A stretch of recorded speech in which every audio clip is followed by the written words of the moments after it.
Should we do our hypothetical question that usually is presented by Twisted Tea? Yeah. Let's do one. Yeah. All right. Would you rather go to jail Table for back there. 1 year straight? Shout out Twitter for this one. Yeah, I need to It actually. needs to be 5 years or 6 at least to equate to the amount of time in that 1 year. I saw that one.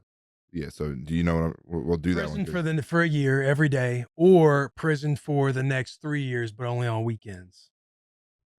But if you just do the next 3 years, There's 52 weekends in a year. That's 150 days. right? So you need to do like 4 or 5 years. Yeah. And you have to go on the weekends. Like there's no any weekend plan anywhere. I'll probably just do the year. I think so too. Yeah, immerse yourself in the culture. See what crew you're going to end up rolling with. Yeah. Become boys. Try not to get stabbed. Figure out the totem pole of, who's in charge, who's not. Do you want to overthrow him? Do you not want to overthrow him? What do you want me to do What's when I that get look out? like? Yeah. Have that talk. Yeah. If I go every weekend, they're going to get jealous. Like it's Sunday. Oh, Taylor's leaving. Eventually, I'm going to come back one Friday and they're like, you're not leaving anymore. And they're going to stab my ass. Or I think you like, if you have to do it for say, 3 years, like, and you have to stay disciplined to that, like it's just going to sell all your weekends are in prison. Yeah. You Those could 5 be. days, Could be that. This is from JP brought up this point. Like you could be that dude that comes on the weekends, like just bring some stuff for the boys. Like you just kind of you're like the plug for the weekend. That's a fun idea when it starts. Hey, I brought some Uncrustables for the boys, pack of Marlboro cigarettes. Everyone's having a good time. Now all of a sudden you're a mule shoving heroin up your ass trying to get to the boys. And you're in a whole lot more trouble. No, now it's no longer weekends. Or hey, did you take care of that guy I told you to take care of on the Right. outside? If you don't do this, you're out of the brotherhood. Yeah, I got 30 pairs of eyes on your family right now. Right. What are you gonna do? Yeah, I can't. If I'm just in prison for a year, hey, what'd you do? Murder, double homicide. Oh, really? Don't fuck with that guy. Yeah. Now But I'm walking getting around. out. Yeah, but I'm getting out in a year. Yeah. My lawyer, he's really No, good. you don't say that. You just kind of let it ride. Yeah, but I want that to know is some bargaining power for whatever crew's trying to rape me. Like, hey, what do you need me to do once I get out of here? I forgot about the rape. Yeah. That's a smart thing. Yeah, what do you want me to do? That's Whenever heads I up, get out of here, non-rape like stuff. I get it. I get to leave. It's bullshit. I think so too. But what I can do for you on the outside, I'll make sure to get done. That's a slippery slope. Slippery slope. Yeah. You just gotta do one bad thing when you get out. You guys get one, that's it. Yeah. And then you promise a couple others and never fulfill it. Yeah. You know how it works. Who sent in that question? Give him a little shout out. Come on, Mitch. You're just gonna ask the question, but not give the. Take all the credit, huh, Mitch? He wanted to. You did. We would have never heard about that. You literally the 1 hour, the 1 year, you knew the question immediately. Yeah. The where I saw it was on Instagram is from Jacob Lawrence. Shout out Jacob Lawrence, dude. Bobby Lowe 50. Shout out Appreciate to you. boy, man. Is there anything else we're missing, boys? Anything else we need? There was a good question last week that we were passing around the shop. Jack, this would be good because you weren't a part of it. What are you most afraid to pass down to your children? Mm-hmm. Well, I have to think about that. You gotta take a minute. What was yours? Mine was. It was like, it's like being afraid to pass down the expectation that they have to like earn my love, like earn me being proud of them. Because there's a lot of times growing up, and I know my old man, he watches all of our, he's a tier one. I love my dad.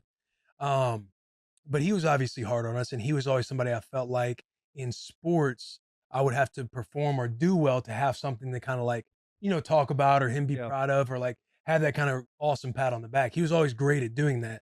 But I just always felt, I felt like that as a young athlete, like with my old man. Yeah. And so like with Rue or any of my kids, I would probably be afraid of like doing that.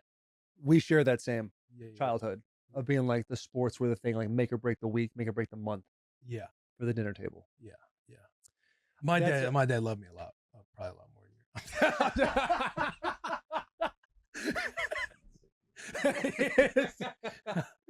I got to think about that. That's a good one. I don't have that fear. Having two girls now, if I have a boy, I could see that fear coming. But with my girls, like Wynn played soccer, and I was like, kind of just wanted her to try. All I cared about was like, hey, listen, I don't care if you're good. I just want you to try hard. That's all that matters to me. And she wasn't very good.